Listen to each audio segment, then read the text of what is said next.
Shalom, Om Swastiastu, Namo Buddhaya, Salam Kebajikan.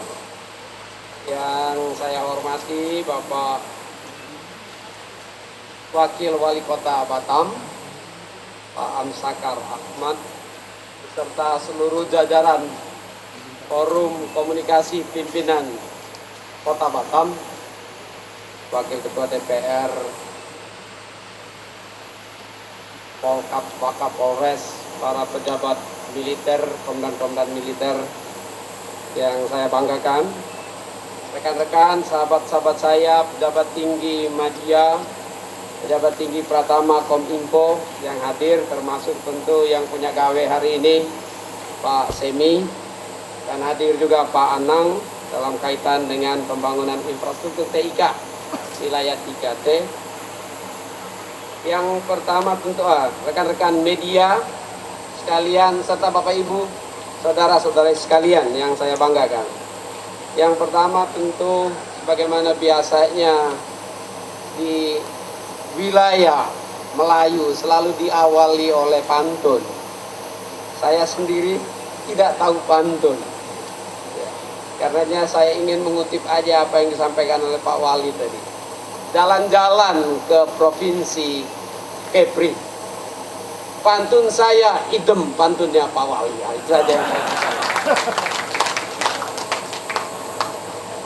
Seperti yang disampaikan oleh Pak Semi dan presentasi yang disampaikan oleh Pak Wali tadi dapat saya sampaikan ya. Yang pertama memang saat ini Indonesia sebagaimana amanat undang-undang, amanat keputusan presiden dan arahan presiden, kita sudah seharusnya mempunyai satu data Indonesia.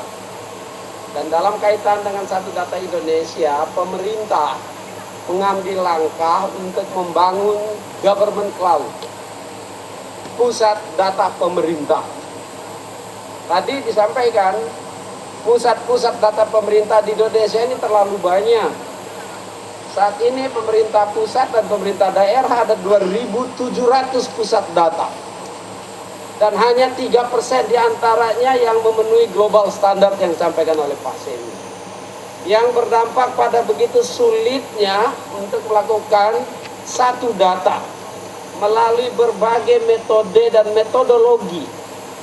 Baik itu data cleansing, data cleaning, data interoperabilitas, yang mengakibatkan kesulitan kita mempunyai satu data nasional dalam mengambil kebijakan-kebijakan publik, dalam merancang pembangunan yang berperspektif masa depan yang akurat. Karenanya kita pada satu titik tidak bisa balik lagi kecuali melanjutkan dan menyelesaikan untuk menghasilkan government cloud, pusat data pemerintah. Saat ini untuk layanan pemerintahan pusat dan daerah Indonesia menggunakan 24.700 aplikasi yang belum tentu semuanya efektif dan efisien, yang mengakibatkan belanja negara yang terlalu besar dialokasikan untuk membiayai pusat data yang begitu banyak dan hanya sedikit yang memenuhi standar global, aplikasi yang begitu banyak dan tidak terkoordinasi. Efisiensinya sangat besar ya, sangat-sangat besar. Besar sekali, yang nggak perlu saya sebutkan apa. Karenanya harus kita lakukan membangun pusat data nasional dan mempunyai satu super aplikasi dalam rangka penyelenggaraan pemerintah. Saya dengan hormat minta kepada sahabat-sahabat, rekan-rekan, mitra-mitra pemerintah daerah di seluruh Indonesia, dan tentunya kementerian dan lembaga di tingkat pusat, untuk nanti kalau sudah dibangun satu super aplikasi, semuanya menggunakan super aplikasi tersebut, ya, dan meninggalkan semua belanja-belanja yang inefisien atau tidak efisien yang selama ini kita lakukan. Karena ya, yang pasti bahwa pusat data yang akan kita bangun adalah pusat data tier 4. global standar. Tier 4 itu pusat data dengan standar global tertinggi di dunia ini menurut standar-standar pusat data. Tadi disampaikan sudah saat ini kita putuskan untuk membangun pusat data di ibu kota negara sekarang, yaitu di Jabodetabek. Dan kita ada karena wilayah nasional yang begitu besar dan luasnya, maka dalam rangka efisiensi flow data nasional kita juga membutuhkan untuk itu terdistribusi ke seluruh wilayah negara. Tadi disampaikan oleh Pak Semi, kita membutuhkan 4 pusat data setidaknya. Yang satu dengan lainnya redundant. Ya. Redundant artinya apa? Saling membackup. Pusat data di ibu kota negara saat ini dan rencana pusat data di ibu kota negara baru yang akan segera kita bangun. Satu ibu kota negara baru yang canggih, ya. Kita ingin mempunyai ibu kota negara dengan mendukung digital native di sana. Lalu juga pusat-pusat data lainnya yang terkait dengan kawasan dan geostrategis. Jadi di samping pertimbangan-pertimbangan teknis yang disampaikan, tentu kita juga akan melihat titik-titik geostrategis. Seperti misalnya salah satu di Batam, pertimbangan teknis dan security sudah disampaikan. Pertimbangan geostrategis yang akan kita analisa. Karena apa? Ini berkait dengan flow data cross border. Ya, mengalirnya data lintas batas negara. Akan kita pertimbangkan plus dan minusnya. Juga pertimbangan kawasan dalam rangka efisiensi flow data nasional. Tadi disebutkan wilayah tengah dan timurnya ada di mana. Sehingga nanti terjadi satu redundancy pusat data nasional government cloud yang efisien tetapi canggih. Yang akan kita bangun ini prosesornya 43 ribu cores. 42 ribu cores.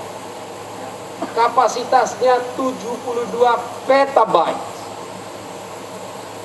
1 petabyte itu berapa gigabyte? 1 juta ya. 72 petabyte. Dari satu pusat data government cloud tier 4 standar global, prosesor 42 ribu cores dan kapasitas 72 petabyte. Besar sekali. Atau hampir 4 atau 5 kali lipat ya jumlah kapasitas yang kita sudah gunakan saat ini. Karenanya nanti akan seluruh data nasional dalam rangka government cloud itu ada di sini.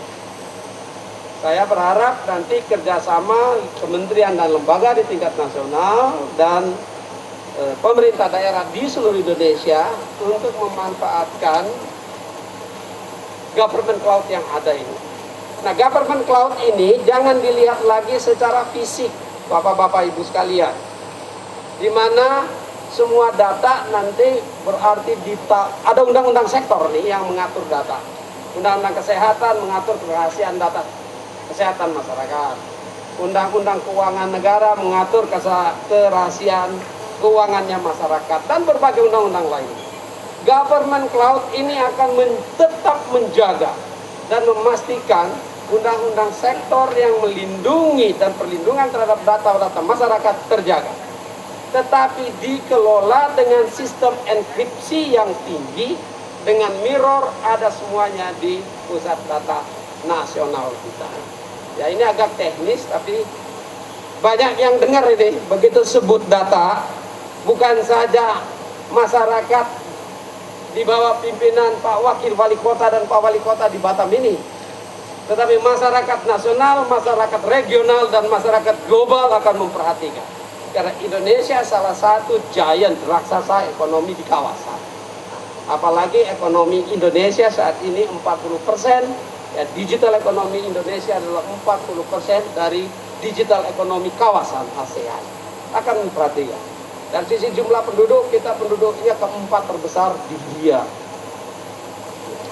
Begitu besarnya. Dari sisi posisi-posisi strategis kita Ya, bangun data ini tidak terlepas dari ketersediaan listrik dan backbone network, ya, jaringan tulang punggung fiber optik. Kawasan kita berada di kawasan yang sangat strategis di antara samudera dengan samudera Pasifik dan India, di antara benua Asia dan Australia. Ini kawasan yang sangat strategis untuk selalu lintas data dunia. Ya, karenanya saat ini pun banyak yang ingin menghubungkan pantai barat United States of America, Amerika Serikat, dengan Indonesia dan kawasan Asia lainnya. Ini posisi yang sangat strategis. Jadi dia tidak saja membangun pusat data dalam bentuk bangunan-bangunan, tapi di dalam bangunan-bangunan itu, di dalam server itu nanti terdapat, ya, hal yang sangat strategis, ya, terkait dengan negara dan masyarakat. Karenanya pilihan lokasinya pasti diperhitungkan dengan benar. Saya juga tentu berharap, ya, sebagai contoh, pusat-pusat data di negara lain, bahkan di ibu kota negara, selain data teknis tadi juga dilihat salah satu contohnya, 500 tahun ke belakang pernah nggak terjadi banjir? Beberapa ratus tahun ke belakang pernah nggak ada aktivitas vulkanis yang ganas di situ? Karena apa? Ini pusat data. Ini sebagai contoh. Yang paling penting saya melihat presentasi Pak Wali tadi, Pak Wakil Wali, bahwa secara teknis Barelang dan kawasan Batam siap, gitu kan, secara teknis. Nanti kita ngukur secara geostrategis. Kenapa geostrategis ini muncul? Bukan karena bapak-bapak dari komandan-komandan militer ada di depan saya, ini bukan karena itu. Tapi memang dari sisi posisi strategis untuk kepentingan taktis dan taktikal kita, yaitu militer, tapi juga kepentingan ekonomi, kultural, dan sosial lainnya yang harus kita perhatikan. Nah, saya lihat keseriusan dan kesungguhan dari pemerintah daerah Kota Batam, pemerintah provinsi Kota Batam. Saya tentu meyakini ini koordinasi dan kolaborasi yang baik antara pemerintah pusat dan pemerintah daerah. Ini memberikan gambaran optimisme kita, ya, bahwa COVID-19, pandemi COVID-19 tidak akan menyetop kita untuk terus bergerak maju dalam gerak langkah pembangunan bangsa dan negara.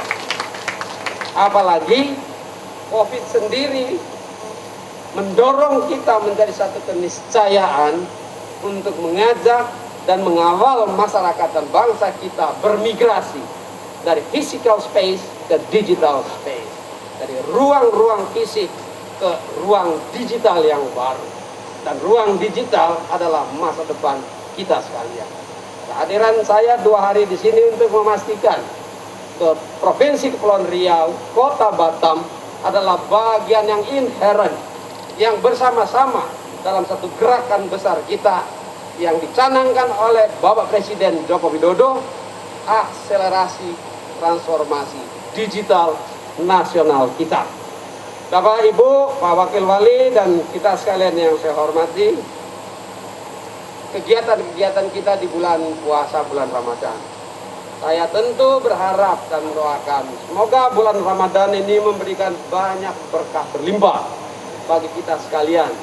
Seraya mengucapkan selamat menjalankan ibadah puasa bagi rekan-rekan, sahabat, saudara saya sekalian yang melaksanakannya.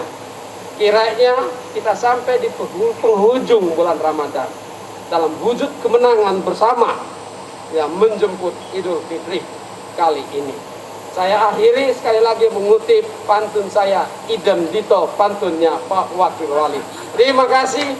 Wassalamualaikum warahmatullahi wabarakatuh. Baik. Shalom. Om Swastiastu. Namo Buddhaya. Om Santi Santi Santi Santi. Terima kasih.